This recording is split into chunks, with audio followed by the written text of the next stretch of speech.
How to connect Claude to Figma. Want to bring Claude AI's design straight into Figma? Here's the easy step-by-step guide. Start in Claude Design, and then from here, go ahead and head over into your profile icon. Click on this select settings, and that will take you here.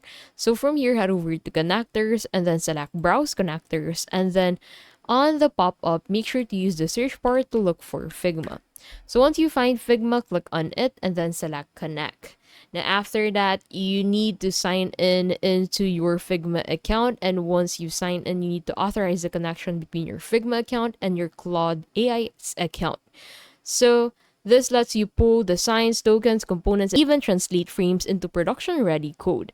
Alternatively, capture Claude's HTML previews with the HTML to design extension, import them into Figma as editable frames. For developers, use Claude Code, generate production-ready UI, then sync it into Figma MCP for design collaboration. Once imported, refine layouts, apply brand assets, and collaborate with your team directly in Figma.